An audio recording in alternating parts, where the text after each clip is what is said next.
Hi అండి, welcome to Sanitha garden. ఇదిగోనండి నా గార్డెన్లో పాలకూర అండి. ఇది చూసారా ఎంత బాగా పెరిగింది తొట్టులోని. మీకు చాలాసార్లు చూపించాను కదా, ఎంత ఆకుందో చూసారండి, ఎంత బాగుందో. చాలా బలంగా వచ్చిందండి పాలకూర అయితే కనుక.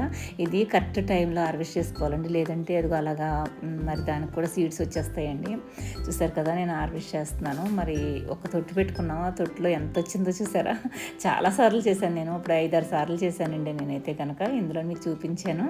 ఇదిగో ఇందులోనండి చూసారా ఈ పచ్చిమిరప మొక్కలు వచ్చేసినాయి అన్నమాట. ఎంత బాగా వచ్చినాయో, గుత్తుగా వచ్చేసినాయి అన్నమాట. చూసారా ఇగోనండి, మరి పుట్ట నిండా వచ్చేసింది నాకైతే పాలకూర అయితేనండి. చాలా హ్యాపీ అనిపిస్తుంది, సూపర్గా ఉంది. ఏ మందులు కొట్టలేదు కదా, మరి అందుకే నేను మీకు చూపిస్తున్నాను వీడియో. ఇదిగోనండి ఇక్కడ చిన్న తొట్టు ఉంది, ఇది కూడా ముదిరిపోయినాయండి, విత్తనాలు వచ్చేసినాయి దీనికి.